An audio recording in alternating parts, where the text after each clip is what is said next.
Hello, everybody. Welcome to Nintendo Pow Block here on Boss Games. I'm your host, the enlightened, excited one. Joining me is the devastating Dungeoneer himself, Mr. David Lasby. Hey, everybody. The gallivanting Galutrad himself, Mr. Jacob Taylor. What's going on? I can't believe I came in second this time. Yes, because we have the insightful Indy himself, Mr. Dan Murphy. Hello from Green Bay, everybody. Yes. How are you guys? Doing well. Doing well. I Not am bad. I am recovering from a fun weekend of being turning 41. So Yeah. I definitely took a good vacation. Got to eat some Irish food. And I'll talk a little bit about that in Snacktindo. But yeah, had a great weekend and everything. And got some lot of snacks and sauce that we're gonna divulge in. Trust me. But yeah, me and David had a discussion with Celeste about coffee talk. Mm. Um, Dan has a strategy guide out, I should say, for Pac Man 99. Yes. And Jacob, of course, you guys could check him out on his Twitter. I mean, not Twitter, his Twitch page to see more Monster Hunter and check out on Exodus 803 as him and Jacob talk about Hunters for Hire, their Monster Hunter podcast. That's right. Thank you so much, Yes. Ed. So, well, let's get into some quick housekeeping.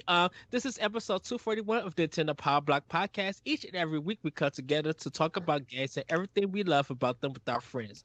You can join us live on Monday at 8:30 p.m. Eastern Time on twitch.tv/BossRushGames Live and be a part of the conversation. But if you can't join us live, no big deal. You can head over to youtube.com/BossRushGames and BossRushGames.com to watch the show or listen on your podcast service of choice. Remember to subscribe, follow, rate, and review wherever you consume us. It helps us out with discoverability. And check out our family of shows whenever you listen to your podcast.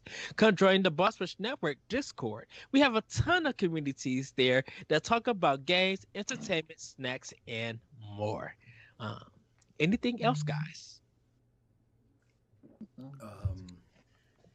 Monster All right. Hunter. Like, I don't know. It's- Well, it is that time to start the show with our favorite segment, Snacktindo.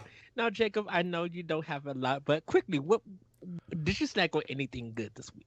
so I do have one thing. I was gonna I was playing Monster Hunter like you do, and I got hungry finally throughout the day, and was going to go to Subway to pick up a sandwich because I was really craving a sandwich. And then apparently Subway in my town closes at 6 o'clock on the weekend for some reason because that's when people stop eating dinner, I guess. So I went to Sonic and tried out their bacon jam burger. I don't know if any of y'all it's meat and cheese and bacon slight pieces and then a bacon jam puree as like the sauce. What? And it's surprisingly good, but it's very, very messy. But yeah, that was good. It had a good meaty, obviously a very good meaty taste. And then I always pick up the chili cheese fries from Sonic because I'm a sucker for chili cheese fries. Yes, yes. All right, Dan, what have you been snacking on besides your delicious pizza? Let's see. So I finished my like month-long cleanse of like no carbs or sugars or anything. So first thing I did is I went to Cheesecake Factory and got a Oreo cheesecake. Oh my God. So when you don't have a lot of sugar for a month and then eat an entire cheesecake, it hurts, but it was worth all the flavor. Oh, that's good. That's good. David, what have you been snacking on? Well, we had our coffee talk podcast that we did yesterday, and so I went actually and walked down to my coffee shop in my neighborhood, and I got my favorite drink that I like to get occasionally, a cafe misto, or depending what kind of the part of the country you're from, it's called an ole, which is just half steamed milk and half coffee. I always get soy milk, so it was fantastic and worth the treat, the walk. So that's what I had, a soy misto. I Me and Celeste are making plans to come to Seattle, come to see David, and be like, we need to go get coffee. Yes. That's Oh, right. that's awesome. That's awesome. Well, everybody, I've been putting this on my Twitch page, not Twitch page, my Twitter page about Snack Center reviews. So I kind of got 4 items that I'm going to talk about, but actually 4.5, because I got Lay's limited edition lime and sea salt chips. Mhm. Get you a bag if you can find some. These are so good. One of the best lime and sea salt chips I ever had. Um, it's not too salty. It has a great aftertaste of the lime itself, and you literally put it in your you. The day that we got it, we sold about 12 bags. Like Oh, people were buying it. Like it's really, really good. I don't know how long it's gonna be on stands, but they have the small little bags, like lunch bags, and then they have a big bag. But they're so good. I do recommend it. And Dan brought me some mambo sauce. He got me a mild and sweet hot. And I went and bought some. I went and got a 6-piece chicken McNugget, and I got a six piece wings from KFC. And the reason I did that is because I want to see how it tastes when it's dipped and how it tastes when you just, put it on there. So I did half of it with the sweet hot and I did half with the mild. I like the mild better. I love the ooh. sweet hot. I love the sweet hot. It was good. Kind of it. I couldn't get the sweetness out of it for the spice. Like it was spicy and it's good. But I think with the mild, it was that sweetness was just so pure and so good. The only problem that I think I have with it is that it's the thin kind of sauce, so you really can't dip it. You really just need to put it on like meaty stuff and So let me everything. jump in real quick. Okay, go ahead. So mumbo sauce, it's MAMBO. Mumbo sauce is like it's a sauce that is exclusive to DC. You can't really find it anywhere else in the country. And it is made specifically to go on wings, not really like as a dipping sauce or anything like that. Okay. Um, so I personally really like the sweet and spicy one. Hmm. Um, because that original one is so sweet. I mean, I feel like they must put soda in it or something to Yeah. like it's like barbecue sauce with soda plus a ton of sugar on top. But I mean, people go nuts over mambo sauce in DC. I personally am just I'm not crazy about it, but I did want to get it for you to see how you liked it. I do recommend getting both of it in case if you like the hot one, if you like hot stuff, the sweet hot does fine. If you like sweet and mild stuff, and you feel like Ray's barbecue sauce is too sweet or something, this sweet one of the mambo sauce is really good, which has worked fine. When now that you're saying it, because I put it on the chicken and I was just like the chicken wings. I'm just like, okay, now I get it. Now I understand why it's not dipping sauce. Because I even got McDonald's barbecue sauce to taste the difference to see which one was better. So I was doing some comparisons. So I enjoyed the sauce. Now, Nice. while I was in South Bend, Indiana over the weekend for my birthday,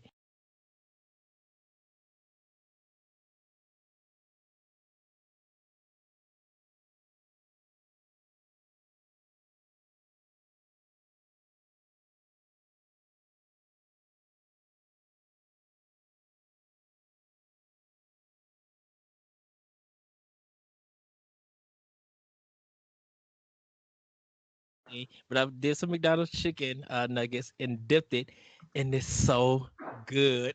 It literally is good, and it actually has blueberries in them. So I didn't expect it to be the bomb, but it is literally the bomb. Um, next, last two, I have Hosties, um, Twinkies. This is mixed berry right there. It tastes like a raspberry cake, so that's good. And then I have the s'mores cupcakes. These are limited edition, and they're very good too. Also, So I have a unicorn. I have a unicorn flavor of the Twinkies, but I haven't started eating them yet. But yeah, that's my snack Tendo. Yeah, I say go Amazon, order the mambo sauce, and if you want to see if they could ship out the blueberry barbecue sauce, I said go ahead and do that. I didn't know they did fruit barbecue sauces. Uh, but I want to try them on ribs now to see how they taste.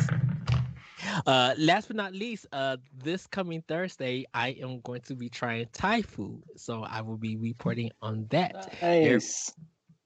People have given me recommendations, so I'm going to hop on the good old train to Chicago and find a Thai place and order the food and see how that tastes. But everybody, we're gonna get into our game fact events. Dan, it is in your hands. All right. I thought this one was kind of funny. So Nintendo had a failed mascot that they tried before Mario. His name was Discun. So the blurb says Mario has been Nintendo's mascot for decades, but before the plumber came along, the company tried out a few different ideas. One of these failed mascots was Discun, aka Mr. Disc, a yellow character who represented the Famicom disc system, which explains why American audiences likely have no idea who he is. This disc system was an add-on for the Famicom and used rewritable floppy disks, and Discum was the logo that appeared on each game. He was actually featured in some ads for the device, but once Nintendo ditched the system, Discum went with it. Nowadays, Discum is relegated to the occasional cameo in Nintendo games, such as collectible trophies in Smash Bros. Or as a hat in your Mii can wear on the 3DS. So I looked up a couple of pictures of him, and when this podcast release, I'll post it on our Twitter page at Nintendo Pow Block.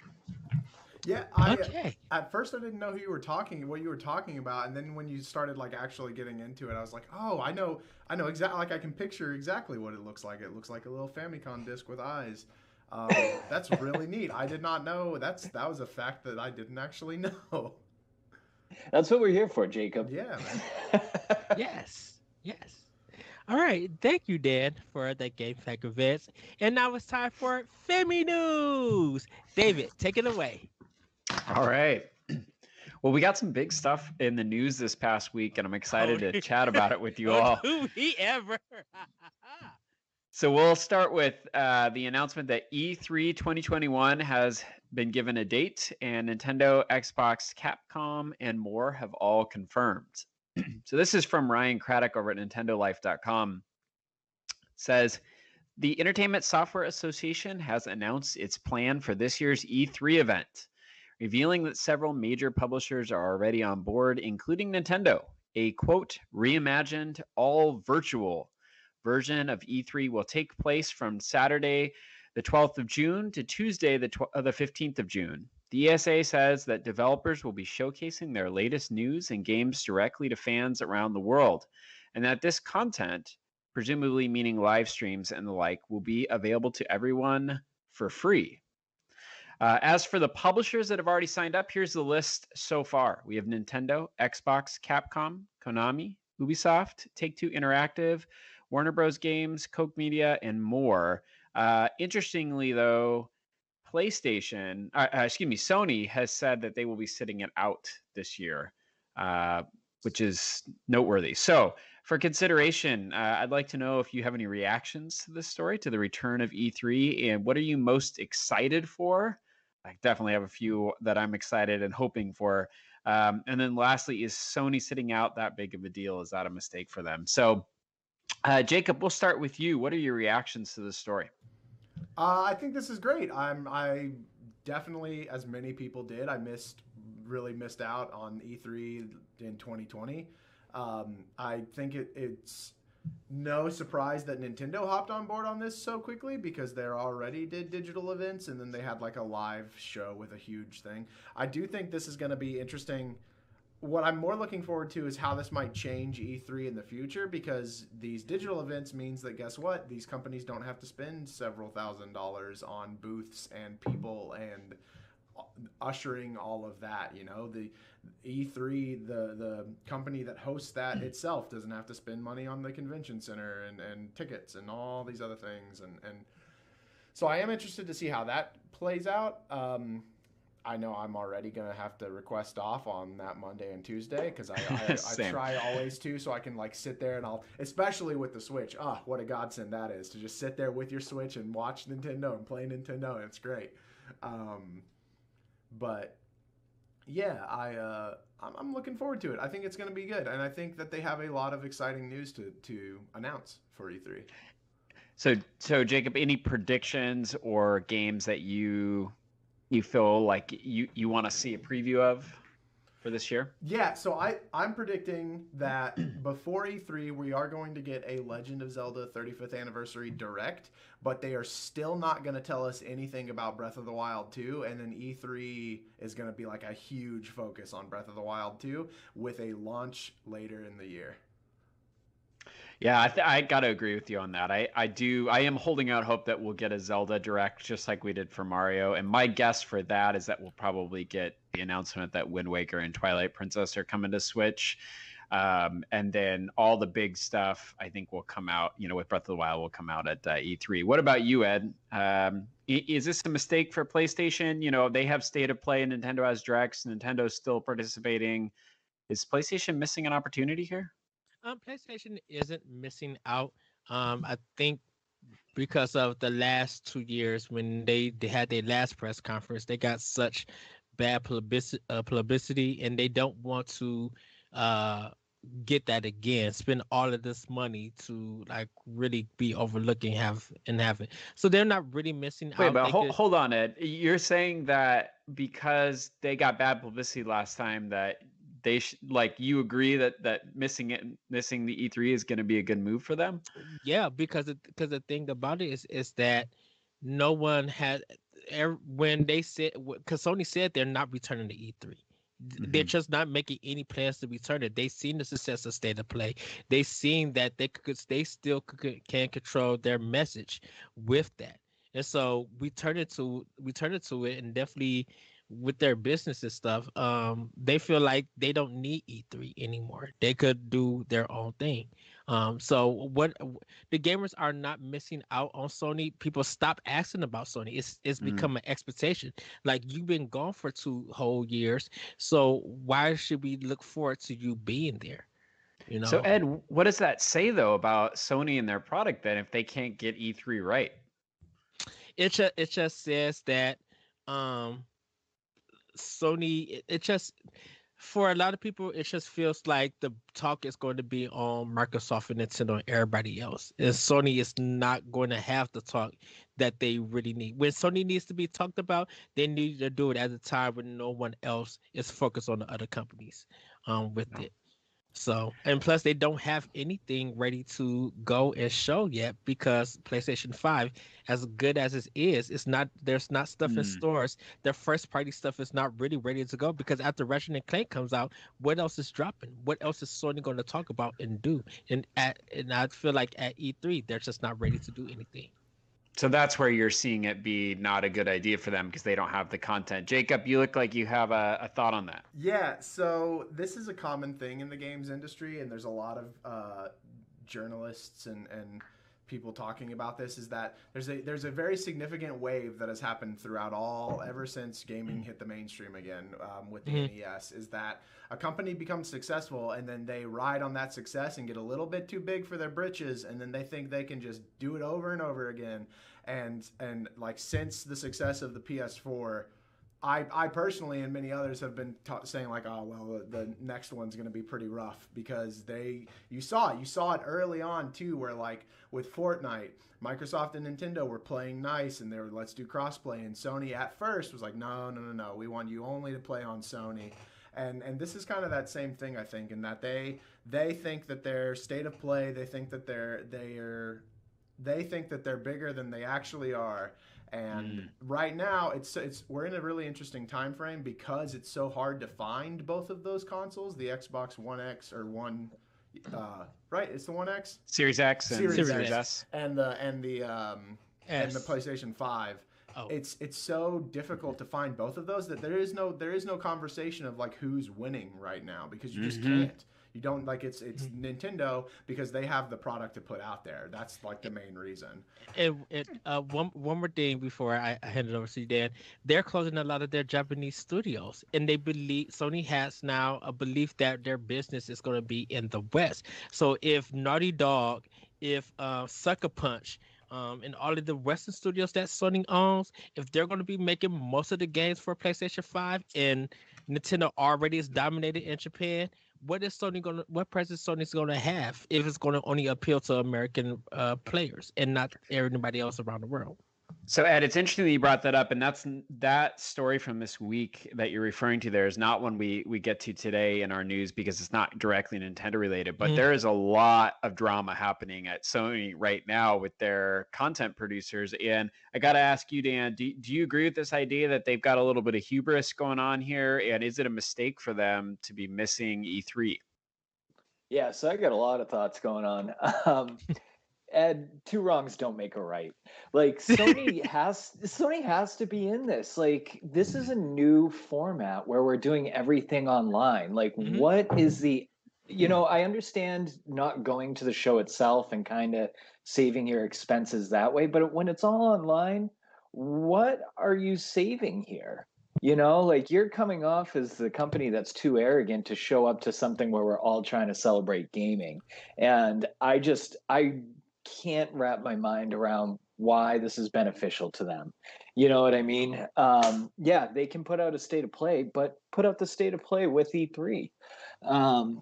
So that's what Nintendo's doing with their Direct, probably. Exactly. I can't wrap my mind around this one. Yeah, it's just, I think Sony, like I said, this is because it's become an expectation because Sony's just not doing it anymore. When they did their last one, they paid that money to build that whole stadium to have that presentation, and look how it turned out. They lost out a lot of money, and they were just like, we're not going to do this again if this is what we're going to get out of it. Yeah, so that's So go ahead, Jacob. I'm gonna jump in on the last word here because we got a lot of other news to get to. But I have a couple more thoughts on this. All right, Dan. We'll kick it over to you because you've gotten the least amount of time to talk. So go ahead, Dan. Yeah. So yes, and you guys are missing the low-hanging fruit out of predictions. The Switch Pro is coming, you guys. That's it. Like, come on, that one is so easy. How did you miss it? Okay, David, go ahead. Can I Jacob, did you have one more quick thought, Jacob? You look like you were about to say. It was just that, Ed, to your point of that they spent all that money to build the stadium. To Dan's point, they don't have to spend money on this. They can just take a time slot. They're not charging people for that. They might be, but I don't know that for sure. I completely agree. But that's Sony. Only prediction that I have for this, I want to see. Hopefully, we see Breath of the Wild 2 and Metroid Prime 4 and Bayonetta 3. Like, I think they're going to come with 3 heavy hitters. And just a possibility, we may see F-Zero on Switch. Definitely when we get to one of the news stories, because if we see that will recharge and re-energize a lot of people, and the possibility sell more Switches, because a lot of people have been wanting the F-Zero series to come back. All right. Well, last word on this segment. First of all, Ed, if they come with Bayonetta, Metroid Prime, and Breath of the Wild 2, it's curtains, right? Like that's it. They're gonna own the show. I could see 2 of those 3. I'm still thinking it's a little bit early for Metroid Prime 4, but we'll see. As far as your point about PlayStation, though, or Sony, I do think there's some legitimacy to what you're saying, Ed, that if they don't have anything to show, going and being embarrassed again is not going to be good for their business. But I also think that's a pretty bad indictment of Sony then if they still don't have games to show at this point. And if they're going to have a state of play later, then that's just inexcusable not to be a part of the E3 show. But that's my 2 cents on that. We got to keep it moving here, guys. So our next story, lots of news to get to this week. Pac Man 99 comes to Nintendo Switch Online, and this is from Boss Rush Games, our own Dan Murphy story, which you can check out at bossrushgames.com. He wrote a fantastic guide to playing Pac-Man 99. In the wake of Mario's death on March 31st, Nintendo gave us a huge surprise with Pac-Man 99, a battle royale style game with everyone's favorite retro icon, Pac-Man. The game was released on April 7 and is free to download with the Nintendo Switch Online subscription. If you're familiar with Tetris 99 and the late Mario 35, then you probably already have an idea of what this game is going to be like. You play Pac-Man against 98 other players. Just like the arcade version of Pac-Man, you need to eat the large pellets called power pellets to make the ghosts edible. When you eat ghosts, white Pac-Man called jammers will start popping up on the boards of the players that you're targeting. Pac-Man 99 is available on the Nintendo eShop right now for free with a paid DLC. Were you all surprised that Nintendo just dropped this on us? What are your impressions of the game and any other 99 style games that you'd like to see come to Switch? Dan, we're going to give you first word on this. What do you think, Dan? Oh man, yeah, that was a big surprise. I mean, I don't know about you guys. Did they have any information or hint at this at all? Because No. yeah, like it came out of nowhere, and like when I heard of it, I was like, wow, this is actually an amazing idea, and I've been loving it. It's pretty much all I've been playing since it came out, because the first day it came out, everybody was kind of new to it and figuring it out. There are 4 new power-ups on it where you can do, well, standard, which is no power-ups, but you have like the stronger power-up, which actually sends more jammers to other people, but it takes away a little bit of your speed permanently. Then you also have the train power up, which sends more double jammers for sleeping ghosts. And then you have the speed power up, which actually makes your character go faster. So it's been really fun learning how to strategize using these power ups. I did a podcast as well with David Howe from the Switch Heads, because he's been very into this, and we kind of go way more in depth on our strategies and the game itself. So you can check that out at Switch Heads on Twitter. But man, I'm loving this game. It's really good, and for the strategy of it, it's really funny because it's such a fast-paced game, but you have to kill a lot of time. So like that's also been kind of a strategy towards the end of it. And for your question, David, any other 99 games? I don't know, because I didn't really like Mario 35. I couldn't get into it. Yeah. Oh, I loved it. And I tried and I just couldn't get into it. I love Tetris 99. I haven't won. So I think, I don't know what would be another one. Maybe like Galaga, like what that arcade shooting game. That would be a cool thing to do too. Yeah, so that's it for me.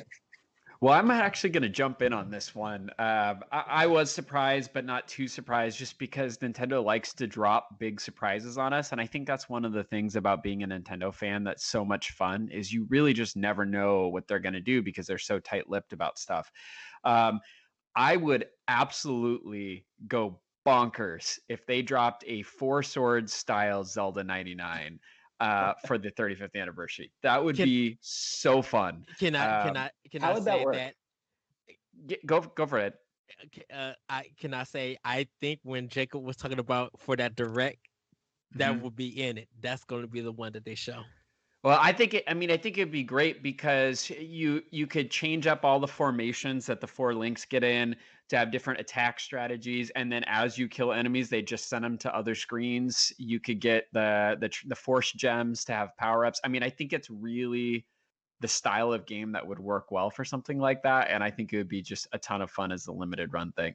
All right, Jacob, you're up next. Any surprises on the Pac-Man 99? Any other 99 style games you'd want to see? What are your thoughts on this story? The thing that made me happiest about this was that it was a surprise. There's always leaking going on in games, or rumors, which end up being leaks. And it was just really nice to have something announced and released before anyone could talk about it or hint at it. I'm not good at Pac-Man. I'm real bad at Pac-Man. I made it to the highest I've made it is like 50th or 53 or something. Like it, I'm terrible at it. I should absolutely read Dan's guide and listen to that podcast because I'm real bad. So I like for me personally, it wasn't that exciting. The idea of a Zelda 99 with like 4 sword style combat intrigues me. Are you thinking like one player controlling 4 like that, or Yeah. with the formations? Okay, that would be really cool. I do think that. I think that like a Kirby game would be more suited for this because it could be based off of like everyone start like power ups might be like randomized, and there might be like a give and take of like, oh well, if I eat this power up I will be stronger because some power ups are better, but then it'll go to the people that I'm targeting so like they can get it too, and that sort of thing.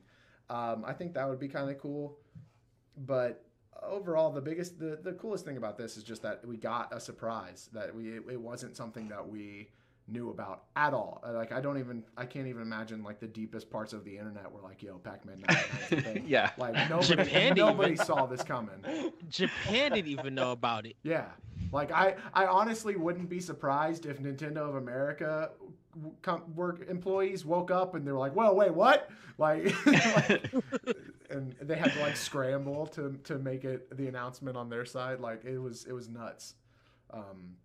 So that's the coolest thing about this, because like that is something that I really miss from the pre-internet days of just like getting surprised about things. Ed, you have the last word on this for us. So, I didn't know nothing about this. I didn't expect anything. I didn't even know they was going to replace Mario 35. I thought we would just be like, okay, we're back to Tetris 99 and everything. And they were like, nope, we got something back up to replace it. Here you go. And I feel like this is going to be a current thing, that we'll still have Tetris, but then different games was going to be over it. So what I would like to see, there's 3 games, so please forgive me. Excite Bike, I would love to see S99. Yes. Oh, that's such a good idea. Outrun from Sega 99, I would love to see.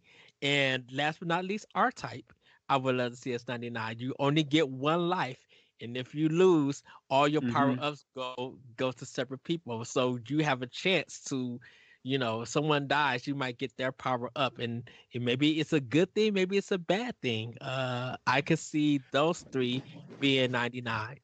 Ed, those are fantastic ideas. I especially the Excite Bike, man. That one makes me so excited. Jacob, you look like you had one more thing to say as Ed was talking there. Sorry, yeah. So Ed reminded me, other than Mario, which was Mario 35, there is not a Nintendo 99 thing.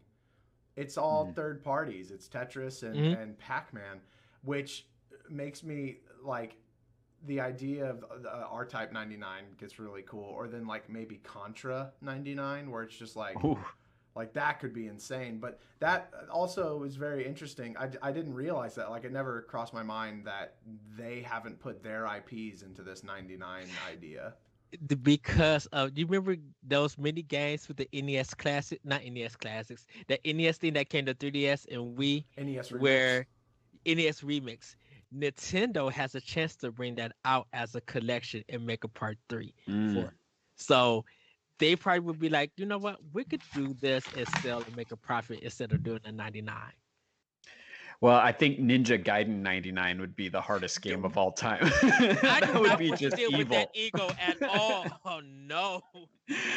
All right. So speaking of IPs, Nintendo is working on producing new IPs. This, according to Nikkei, a journal out of Japan there. And this came via NintendoEverything.com, who translated the interview. So speaking with Nikkei, Nintendo president Shuntaro Furukawa was asked about what's next for Animal Crossing fans. And in that article, his response, he said, quote, "As we spend more time in our homes, we are becoming increasingly spoiled for a choice when it comes to entertainment. For people to choose to play our games with their limited free time, the games must be interesting. Competition is fierce, and we're not looking at the current situation lightly. We are constantly looking for new ideas and researching what we can utilize next. In the future, we want not only work on our staple series like Mario and Zelda, but also work on new games and new series. Regarding the calls for a new Switch model, we're constantly thinking about ideas for new consoles, but many ideas simply aren't feasible because of our cost or limitations in technology. We devote a lot of resources into developing technology in case of any of these ideas become feasible in the future. So for consideration, have any of the current Nintendo IPs grown stale? An idea I know that you recently explored, Ed, in a Boss Rush Banter piece that you wrote. What does this mean if it's true that they're moving on to new IPs? What does this mean for lesser IPs that have gotten pretty much ignored from the company, like F-Zero, Star Fox, Kid Icarus, and Mother? Jacob, I'll give you first word on this story. What are your thoughts? Circle back around to me, actually. Okay, no problem. Ed? This is good because we got stuff like Good Job, a little small kind of indie style feel, which was completely fun. We got the one puzzle thing with the square, the square. Not why can I not think of it? That people love that was on 3DS that came to console. I think it's good that Nintendo focus on small games while still thinking of new IPs to bring to their systems, because it just expands their library of games and their creativity. I don't think their old games are getting stale because they try something new. They try different art styles. They try different techniques to see what works or not. Like look at Breath of the Wild. Nintendo working with Unreal and how they figure that not only is this game action adventure role playing game, but it's pretty much a scientific physics game and stuff. So they're going to still be working on their well-known IPs and bringing new ideas while still trying to bring in uh new like franchises that they could get into. Look out Splatoon. Splatoon's a perfect example on how that would have been a concern for a lot of people, and look at how it's turned out. It's going on their third game that people are excited to see. So I And think that this is third one looks big too. yes. So I'm excited to see what they bring, and I think people are willing to support them with these new games. Dan, we've talked a lot about how great Nintendo IPs are. What do you make of this idea that we might get a few new IPs for Nintendo? This is no surprise to me considering how much port fatigue I have over the last couple of years. I feel like Nintendo has been like just beating a dead horse with port after port after port after port. So I feel like they have to have something brewing with new IPs. And when they do have new IPs, they give so much love to it. So yeah, give me some new IPs, give me something good. I'll play it. And I'm excited for it. You didn't seem to mind the story that leaked earlier this week about possible Fire Emblem ports, though. No, not at all. But I mean, like it doesn't excite me though. You know what I mean? It was like I think the only port I really got excited about was like 3D World and Xenoblade Definitive Edition. But like all the other ones, I'm like, okay, yeah, that's great. Like I'll buy them, I'll play them. I mean, I'm always giving Nintendo my money, so why stop here? But like I'm not gonna be like, oh, Path of Radiance, this is the best game ever. I really want to see something new and exciting from them because I already know what I'm getting from Path of Radiance and Path of Dawn. And David, Ed? the Famicom Detective Agency, games that was released in Japan that never came to America, that's getting a new look, has a chance to come out here to America for us to experience. Like Nintendo even got some IPs that I would love to have Captain Rainbow here in America. And they still got IPs that have not been released that they could update and bring to America. Well, Jacob, I got to get you in on this. I know that you're somebody who's advocated for Kid Icarus on multiple occasions. Does this make you less optimistic then to hear something like this, that Nintendo's going to be investing resources into new IPs and not necessarily their older, more loved franchises? So no, I wanted to go last on this because I actually have a really cynical viewpoint of this. When I saw this, I was kind of like, who cares? That's not news. They always do that because we had right at the launch of Switch, we had ARMS, like Ed said, we had Splatoon, we had Part-Time Job, we had the little, this is more of a second party, but the little UFO catcher game from HAL. Like they always do new IPs. The problem that I think that a lot of people don't realize is that most of their new IPs aren't the next Mario and Zelda. Like, Yeah. but they're not, you know, there's always this conversation of like, oh, well, they you know, they have Mario, Zelda, Kirby, Metroid, Yoshi, like, and that's it. And like the spin-offs like Mario Kart and things like that. But like in reality, they've been making new IPs quite a lot. There was again, I think it was a second party, but the Armadillo guy on the 3DS. Yeah. Dylan's Rolling Western, I think that's what it was, maybe. Yes. Like that, they do this a lot, and they just don't always hit home for everybody. So this like, I don't think anything else is going anywhere. I still think that they need to invest in my $1 million idea of Kid Icarus meets Dark Souls.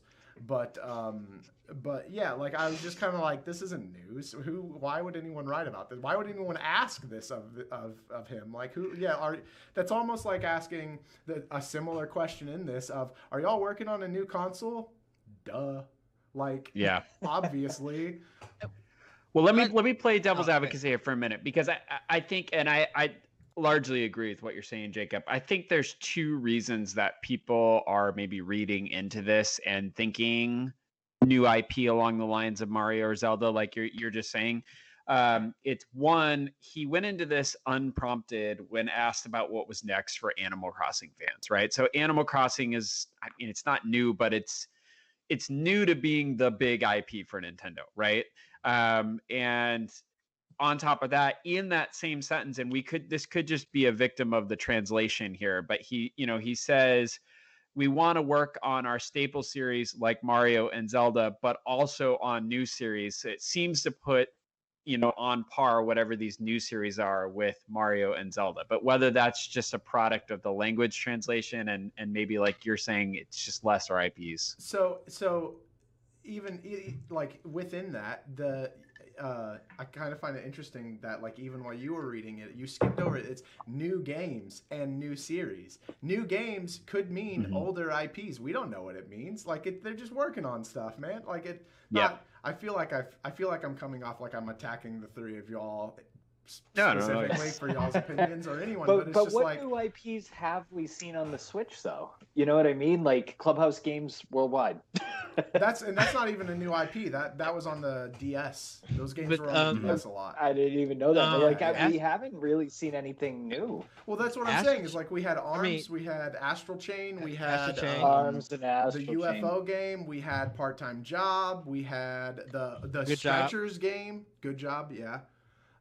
We had if y'all remember, like after Overcooked was so hyped, we had that not moving out. It was like a Stretchers thing where like you were like an ER team trying to get, like they do stuff all the time. It's just people don't notice it because it's not Zelda and Mario. It's not like the big thing. It's not like this super exciting thing, but they do it all the time.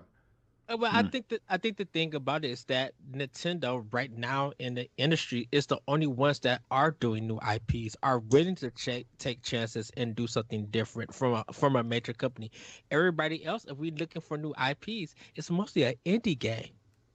Which, Ghost of Tsushima just was the best game it was pretty much the game of the year last year. Like that's a new IP.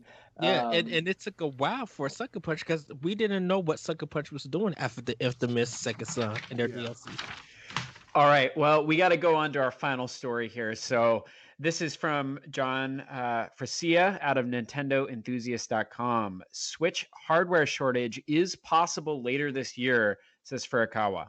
In an interview, so the same interview with Nikkei, relevant translations by VGC, Nintendo President Shuntaro Furukawa discussed Nintendo Switch hardware production.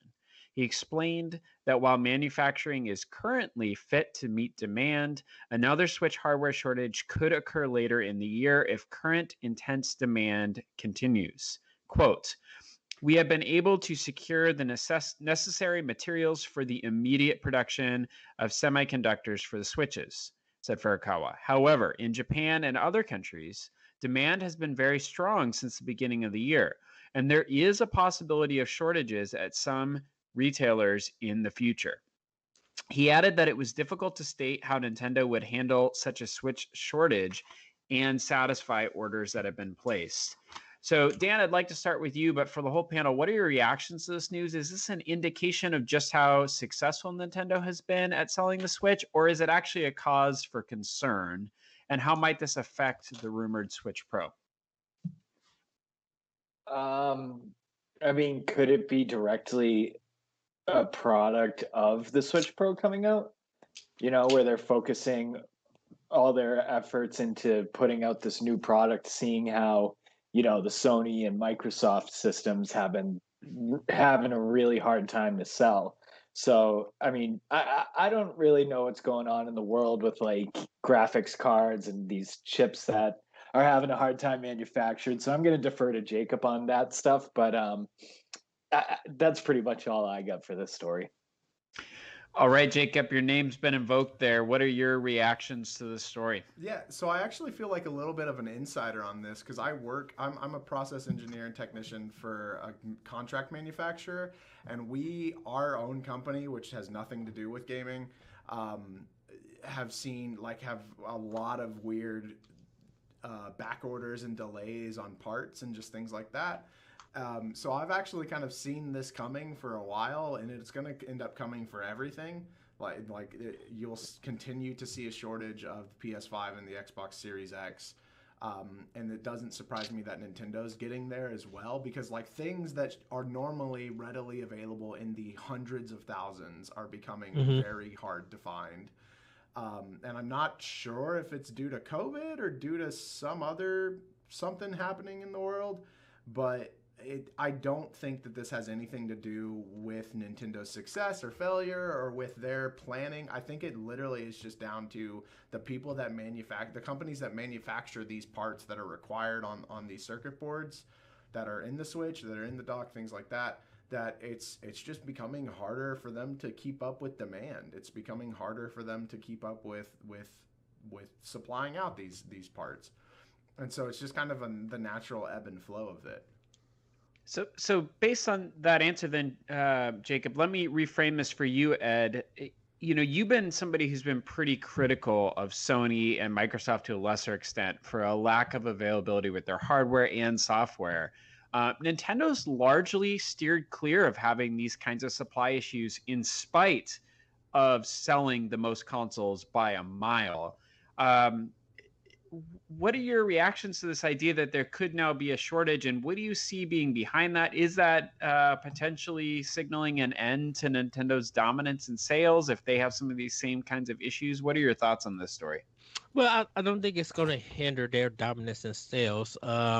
Right now, I think they're pretty fine, and because their stuff is custom made, in a sense, I think they'll be okay. Because they still have the light, so maybe not all the components that's in the original Switch. Excuse me, that may be in the light. They can still sell systems through the light. But Jacob, you said you got something to say, or? Oh well, I was just gonna. You go ahead and finish your thought, Ed. You go ahead. No, go ahead. Go ahead. Well, so I kind of again with my knowledge from being inside this sort of manufacturing industry, I think it mostly just has to do with the fact that Nintendo buys stuff from the previous generation. The reason Nintendo's console is not as powerful is because they're using older things. They're using stuff that has had stock for a long time and has had repeated stock. And again, as part of that process of, because you can't find one part, you have to kind of move to an alternate. That stock might be getting bought up now for other reasons that maybe people weren't going to it previously. That's a possibility. But that plays a big part in it, is that because they don't use the newest, hottest thing, they can find stock readily available of those parts that they need. So Jacob, that's typically go ahead. So is it typically like a graphics card or something like that that's been going out of stock? What specifically have you seen that's like causing this? Well, so Nintendo's manufacturing company builds everything from the ground up, right? So like Okay. you hear people talking about like, oh well, they're using this processor, they're using this graphics card, but like they still have to build the rest of the board. They still have to put capacitors and ICs and um, resistors and everything that goes into making a board and whatever they need it to do. But that, like I said, that eventually you run into a stock issue with how that market has been. But like they're not buying specific, like they're not buying like how you would think you go out to build a computer, right? Like you buy the finished product, but the main contract manufacturer builds that motherboard. They build that graphics card. And that's where they're running into issues, which then in turn falls to the customer in those cases where it's like, well, I can't buy this graphics card for my computer because the manufacturer of it can't build it quick enough. Mm-hmm. Gotcha. And Jacob, we're gonna begin wrapping it up here, but Jacob, I think that's a good point for us to end on, is something to think about, that in a way Nintendo's commitment to game experience first over hardware has actually uniquely enabled it to be successful during this pandemic in a way that Microsoft and Sony haven't. Absolutely. Go ahead. The last thing I have to say, if they do end up getting the shortage, it's going to probably be from E3, and it's probably going if E3 is very successful for Nintendo, the fall and the winter is going to be the problem probably for them because of Christmas and people are buying up the systems if PS5 and Series X are still hard to find. I think that's when probably the shortage thing will get put into play. Now, if a Pro does come out, I think the Pro would save it, but it's going to be really to see how the rest of the year that Nintendo does. And Ed makes a great point. Like he wouldn't, like similar to what you said, David, is he wouldn't just say this off of an Animal Crossing question without some sort of idea going on in his head behind the scenes. So I do think that what that speaks more to is that they know they have big announcements to make, and so they are kind of they're slowly building PR to say like, hey, we've got these big announcements that may come at a detriment to some of y'all though, because we won't be able to get new people out. And it's almost like kind of sneakingly being like, if you want to switch, buy it now, because So yeah. That is the Nintendo way.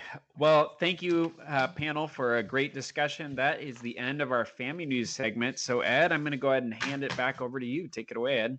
All right, everybody, it's time for our doc mode. With a lot of games out in the world, there are characters who seem to have a job or title they work or they're known for. For example, Mario and Luigi are plumbers. Samus is a bounty hunter. Kirby is what is this job? Anyway, we're going to have a discussion on what jobs would we love to have or have been influenced by because of that game. So, for example, Professor, not Professor Layton, I'm sorry, Phoenix Wright, he is a lawyer. And if you like the Phoenix Wright game, maybe, solving clues and stuff may have you become a lawyer or a detective. And so that game influenced you to get into that field and stuff. So we're going to have a discussion about that. So I'm going to actually start with you, Jacob, because your profession is like you said in computer parts and making them and stuff. Has there been a game that you played that influenced you to get into that profession, or like has there been a game that you just like, I wish I could make this or something like that? No, not really. I guess like my overall desire to solve problems kind of gets into that, because again, it's like contract manufacturing and engineering is a little different than like design engineering.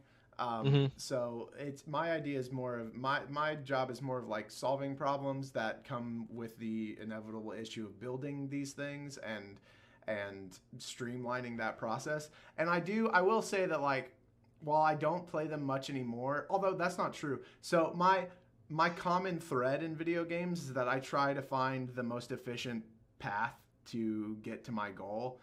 And sometimes that does include like sidetracking a lot because of quests, but like that's part of that goal, right? Is completing all the quests in the game.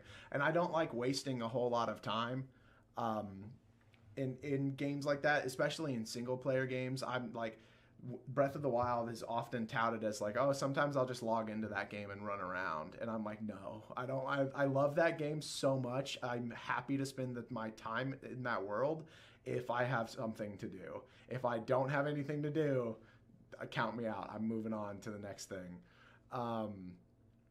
But as far as like what type of dream job I'd like, I think Kirby would be a great job, man. You'd be like a professional food taster. Like, I think that's kind of what he does. But no, there's no specific thing that I've been like influenced by, I think. All right. What about you, Dan? So thinking about this, I was like, I probably have two different moods for what kind of job I want in out of some video game characters. So one of them I was thinking, when I have a lot of energy, I think I would like to be Nate Drake and just be basically a treasure hunter. I mean, Uncharted is like the coolest games. You see the coolest landscapes and go to like the coolest areas. I think that would be an absolute blast. And then, with my current job, that's just been, it's fast paced and burns me out a lot. I'm like, you know what? Maybe Isabelle from Animal Crossing would be a nice job. Yes. Where I can just hang out on an island and have a good day every day and look for my sock and tell people that there's a meteor shower. Like, that sounds amazing. How many times can you fall for the plot twist though, Dan? If I was in her position, every single day. Nice. What about you, David? Well, I have three. Dan definitely took one of mine, so I was going to say Tom Nook from Animal Crossing, mostly because, as you know, I'm usually drinking a cup of coffee when you see me, and also staying up all night, and so Tom Nook and I are on the same page with that. You're Other ones down doors collecting money from Broccolo. And... yeah, well, I'm not a. I don't see you doing that, David. All right, he is a bit of a loan shark. So the two other ones that come to mind for me, Toad's Treasure Tracker. I think he's sort of less than imposing presence, but yet always goes to these fun areas, and you can't really jump, so he would be one. And then the last one, the one that everybody loves to rag on and I just love, is Ordon goat herding from Twilight Princess. Everybody's least favorite tutorial to start that game that lasts like an hour, where you herd goats. I love that. I've never been bothered by that start of Twilight Princess, and I could be happy living in Ordon herding goats. All right. For me, I kind of would love to be like a manager or creator because of Roller Coaster Tycoon, especially Roller Coaster Tycoon 3. As a kid, I loved drawing roller coasters. And so when that game came out, I was just like, oh, I can make my own roller coaster and everything. And then 3 came out, and I had this open sandbox where I could just make as many roller coasters that I want, and trying to manage the people who could come in, the timing of everything, and like that would be my dream job, to be like, even though this is considered as science and gravity, and I have to learn a lot of stuff, I would just love to have like one of my roller coasters in somebody's theme park and everything. The other side of that, though, I would like to be Dante from Devil May Cry and be this hunter with this sword, like have these demonic powers and just be able to kick tails and just be fast and stuff, and make these quirky, smug things, but know that I could kill these enemies with just like with ease and stuff. Like I can't. It's very weird, as a good boy that I am. I would love to have that kind of job also. With it, I think if I had to do a Nintendo job though, like a Nintendo character, I think I would be like Samus, a bounty hunter, because fighting all of these powers, being able to search all of these areas and get all of this information, but like be able to fight all of these monsters and everything, especially playing Metroid Other M gets me hyped because of how fast she moves and she dodges and stuff. And I would just love to have that energy and be that kind of bounty hunter with it. Is there jobs that you guys do not want because of a video game? So I just thought of this from the bounty hunter thing that Ed said. I don't know if y'all played it on the 3DS, but there was a rhythm game called Weapon Shop de Omase. Do y'all remember that? So No. this game, this is exactly where I want to be. This game is a rhythm game for the 3DS where you aren't the adventurer, you're actually the shop clerk that runs the blacksmith and builds the weapons for the adventurers. So you have like the classic RPG adventurers coming in and they're like, oh, we're going out to do this, and then you have to the rhythm bang out a sword or a shield or whatever, armor or whatever they need. I think that'd be so much fun, not to be the actual adventurer that risks their life, but just to like hear all those stories and make the armor that they use and stuff. That'd be really cool. Before I get into mine, quick shout out to Mad Pharmacist in the chat. She says, not to be cliche, but Lara Croft is one I'd want to be. Just travel, explore, and kick ass. So that's a good one. One job I would not want is to be the blacksmith in Monster Hunter. Like, I mean, dude, you are just like banging on scales all day. Like, you just make a guy armor. He goes on a quest and comes back and he's like, make me this. Like, it's just never ending. And then you kind of worry about, other monsters coming for you because you're making armor with their scales. Absolutely. That So- or the Bunny Dongo lady that just never stops cooking. Yes. What about you, David? Well, I was trying to think of less dark ones, but the ones that always come to mind for me, I'm a sucker for any good aliens game. And, those poor scientists in the Alien franchise, they always think that they've got things under control, and inevitably one of the xenomorphs gets out and it's no good for them. So, yeah, probably any scientist that works for Weyland Yutani. Oh, okay. I would not want to be Princess Peach. Getting kidnapped, being stuck in with the castle with the Koopas and everything, and having the way that I have to run, I gotta lift my dress to float. No, I don't want to be doing But that's with not that. her job to get kidnapped. But It kind of as is. but she's running the kingdom, and every time that a Mario game comes out, and she's in it, she's always getting kidnapped or something's always happening to her and everything. And I'm just like, that's if I was king and there was a Mrs. Cooper, I wouldn't want that. But yeah, I mean, just think of her ugly hairstyle on my head, on the way that I look in a pink dress and stuff. Like, no, that would not be That for needs to anything. be our first shirt for Pow Block. You know what? And wearing there- Peach's wig. There is a Mario Kart game that Nelco did for the arcade, and your face was in Mario characters. And so my friend, who was this real bearded guy, he had Princess Peach, and so you got the her regular hairstyle with all of this hair and stuff, and it looks hilarious. Oh yeah, I'm sure. On it and stuff. So I couldn't end Max Payne. I wouldn't want his job because of losing his wife and all the drugs and drinking that he did. I don't know, that wouldn't be me. But still be able to be like, how are you surviving after all the stuff that you have endured? Like, I couldn't do that. What okay, so for our last part of the stock mode, what job would you like to see in a video game?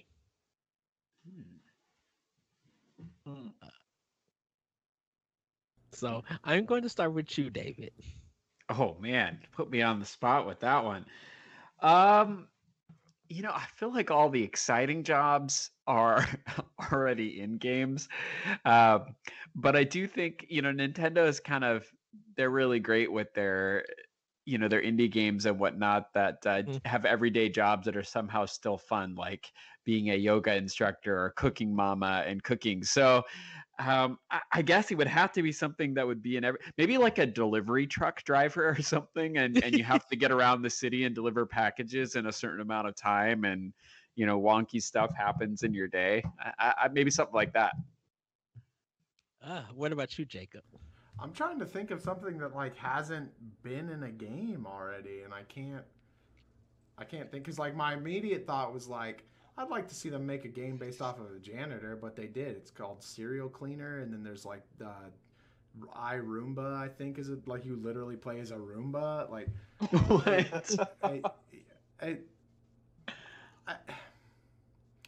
okay.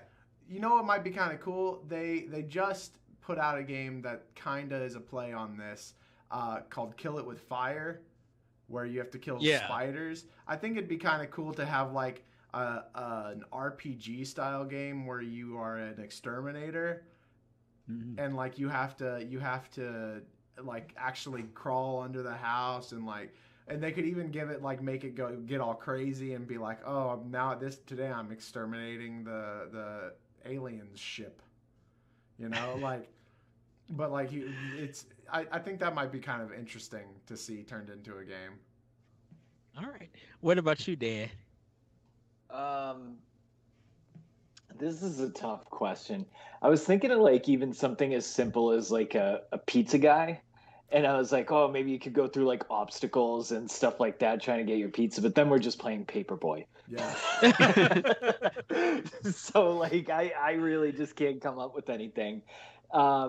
Maybe one like cool idea would be almost like a just like building a computer simulator, right? Like I feel like I know nothing about computers or laptops or anything like that, and that would be kind of cool to just like have some sort of thing where I can quasi learn about what's in a computer some way. It's interesting that you mentioned that because that's a thing. Yeah, this exists. Okay, cool. Yeah. And then the other thing I was going to say was like a pilot, but then there's Flight Simulator. So I'm out. This is like Simpsons did it. Simpsons have already done everything. Like I don't know how to come up with a cool job. That's why I was like, I can't think of anything. Like I can't think of anything that there's not already a game somewhere out there. Okay. For me, I would like to be a person who does sign language with my silent protagonist. And so while we're on a journey, like even though he can't hear everybody read it, the reason why he's silent is because he's deaf, and your sign language everything to him. So when you get into battle, you are his partner, and you have magical sign language things, so you do it to help him cast fire or something like that, and everything. Yeah. So that could work with like the Kinect. That would be cool if there was a reason for a silent protagonist. Like, I hate the main character in Dragon Quest XI because, like, you basically forget that the character's there, even though the entire story just revolves around this character. Like, silent protagonists just don't make sense in a lot of games, and that would actually make sense and, like, be unique and a cool aspect of it. And my last one is you teach you're a karate master who actually teaches Ryu and Ken and Sagat and Scorpion, like you teach them more street fighter skills or fighting game skills and stuff. So if you want to be like, I'm a warrior in Tekken, and well, you're a master who got to teach them and everything and do the input controls and stuff. I kind of would like to see that job. As weird and wacky that it is, I would love to see that. But everybody, we want to know what kind of dream job that you have. Were you influenced by video games to have that kind of job from a character? And what kind of jobs that you don't want to see in games, or you would like to see in games? You can hit us up on our Discord at Nintendo Pow Block, and hit us up on Twitter at Pow Block Podcast. But everybody, we're gonna get with playing with power. David, what have you been playing with power? I've been getting farther on Xenoblade Chronicles Definitive Edition, so I've been playing a lot of that. Finally got past a few parts that I was stuck on. I had to just grind for a while and level up. But I'm totally back in it and hooked. So that hopefully will be the next game that I roll credits on. I'm trying really hard to finish Spirit Tracks. It's not my favorite of the Zelda games, but it's one that I have to check off my list. And also been continuing to play Gree and taking notes on that and getting ready to write an article about that. So those are probably the big three, along with just, my daily Fortnite with my kids. Have you never played Spirit Tracks before this? I've tried multiple times to get through it, and I've never been able to I've restarted it, half a dozen times. So this time I'm getting through it. I mean, one of the times I went through it, I literally broke my Switch trying to get or not my Switch, my 3DS trying to get the stupid Spirit Flute to work. So. Oh wow! Oh no, Jacob, what have you been playing outside of Monster Hunter Rise? All right, so Ed, what have you been playing?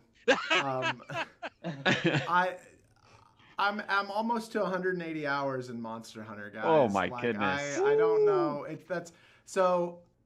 After last week's podcast when David talked about playing Gris, Becca, my girlfriend who was on the podcast last week to do the Zelda rankings, she has been like, I was like, oh, I haven't played Gris yet, and she was like, you have to play Gris, and it seems like everyone that I've talked to that has played it has said the same, that you have to play Gris, especially because I like Celeste, I actually didn't really care for Journey all that much, but Journey was a cool concept on the PlayStation 3, I think. So this Sunday, I was like, you know what? I'm going to sit down on stream. I'm going to play Gris. I've been told that I can beat it in like 6 to 8 hours if I just like go at it. So that's what I'm going to do. And then I woke up Sunday morning and was like, yeah, but I could play Monster Hunter. And so eventually I'm going to hit a point in Monster Hunter where I'm like, I can start stepping away a little bit and like play some other games, right? But like it's gonna be a while. So just Monster Hunter, man. I do have this great idea because I do want to talk a little bit about it. If you don't know, Chameleos, the Elder Dragon, is going to be coming in with the April update along with Apex Rathalos and some other dragons. They're also going to be unlocking the Hunter rank cap, which right now you're capped at 7. Dropping it this week or is it next week? I think it's next week. I think it's the 3rd week of April. Okay. So I think it'd be really cool. I don't think they're going to do this, but Chameleos' big shtick is that it's a chameleon, so it can become invisible. I think it would be really, really cool if Capcom did a patch that put Chameleos in the game, but only as a like an event monster where when you go out on hunts, sometimes there's a chance for there to be a monster that's like way more powerful than what it should be. And I think it'd be really cool if Capcom did this thing where like suddenly on your hunts, all of them have this extra monster, but it's Chameleos, but he never becomes invisible. So like you'll start getting whacked around and you just have no idea, which I mean you do if you know who Chameleos is, but you could potentially hunt him before he actually gets released, but he stays invisible the whole time, so it'd be really, really hard. And that's like how they could introduce it in the game, is like, oh, there's this new monster that's gonna like we need to find more research about. So they could kind of lead up to that. I think that'd be really cool, but they're not gonna do it. So okay. Dan, what have you been playing with Power? So Pac Man 99 has pretty much been my mainstay game right now. Mm-hmm. I have been playing a little bit of Monster Hunter. I played with Jacob on Saturday. He helped me out. Get a couple of monsters, and then a couple of other friends that night got me to HR3. We beat Magnamalo. Man, that was a tough fight. Congrats, and I've man. been doing some village. Yeah, thanks. I've been doing some village quests here and there. It's still, the game just still hasn't fully clicked with me yet, so I haven't been like really playing it too much. And then, Bravely Default 2, I really, really loved, and I still have the itch to play a JRPG. So Saga Frontier is coming out on Friday, and I'm really excited for Yes. that. So I'm like trying to find something in between to just like keep me busy. And I started playing Mario Rabbids Kingdom again, and this is Yes. such a good game. It Like is. anybody who's listening to this that hasn't played it, it's always on sale. They're basically giving this game away. Just play the game. It is so fun. The strategy of it is so cool. The story's fun. It's just it's a top 5 Switch game in my opinion. And for playing it through 3 times to 100% completion, I am still loving every second of the game. All right. Yes. So of course playing Monster Hunter Rise. I also my friend helped me beat Magnum Malo. So I am at 3. So Dan, me and you probably at the same place right now. Played a little bit more Birdie Default. I'm really gonna spend some time this week playing that. Um I picked up the game called What Comes After, and this is from the creators of um Coffee Talk. oh yeah, of Coffee Talk. And man, the feelings, the stories, the emotions that this game have. You could beat it within an hour, and I just thoroughly enjoyed it. And not Jacob, David, when you get done with Gree, if you ever get a chance to get this game on sale, it's called The Gardens Between. Um, Mm. you might want to play that because I think you're going to like that one. It's like a puzzle style game where you move the world around, but the story and the music in that game, I think probably by the end you'll put the controller down and just be like, I need to write something about this. The Mm. Gardens Between is a fantastic game. Um, with it, and The I think story's a little dark in it, which is kind of surprising. it is. But Yeah. but that ending hits you. That It it, hits it, hard. exactly, and the credit music to that game. Oh, I thank you, Dan, for playing this game. I love you so. That was your challenge to me for 2021 to play that game. Okay, um, and I still got to finish your game. Uh, what else did I play? What comes after? Blaster Master Zero. Like I said, I finished. I'm still playing Blaster Master 02, trying to get ready for 3. Saga Frontier, me and Dan talked about it, so it's already on my system. I just waiting for Friday to unrelease, and I think I think it's time for me to jump in and start the Legend of Zelda 2. Yes. Oh, Excellent. wow, this So is a big step. yes, and I was waiting for my streaming equipment to come, but it's still not here yet. So I think I'm gonna jump in, and I'm not doing SP. I'm literally doing the original emulation one. Excellent. Let me Ooh, know. It's the wow. most underappreciated, over criticized Zelda game that there is. So No, Yes, it isn't. It is proper. It is very properly like ranked. It deserves all the hate it gets. no. Bah humbug. so so I think it's time for me to start that. Dan is getting me expired to play Kingdom Battle, so I think I'm gonna start that from the beginning. Um, and just yeah, I if they David knows that I'm hoping for this. If we get that Ocarina of Time and Majora's Mask collection, I am playing Majora's Mask. Like I'm fully playing it. I'm not gonna give up. David might get like at maybe 2 o'clock my time. David might be in the bed at 12 o'clock and be like, "I need help with this thing. What am I doing wrong?" But I'm hoping for that to happen. But that's pretty much what I've been playing with Power on Switch. And with that, everybody, that has been Nintendo Pow Block. Let's get into some quick plugs. Jacob, where can we find you? You can find me everywhere on the internet at Galutrad, especially on Twitch. I'm very close to 200 followers on Twitch, so Yes. I'm hoping to hit that pretty soon. Um, Not sure if I'm gonna be doing another giveaway in 24-hour stream. If I do, it'll be with Pokemon Snap coming out at the end of April. But I mean, especially if you have any interest in Monster Hunter whatsoever, check out my stream. Check out me on Twitch because that's all I stream right now, and that's all I will be streaming for a long time because I'm obsessed with Monster Hunter as a series. The only reason Zelda goes above it is because Zelda tells more of a story that I can kind of connect with. Monster Hunter's gameplay, for me, there is nothing like it. It's just so captivating. So yes. Dan, where can we find you? You can find me on Twitter at DCDM99. All right.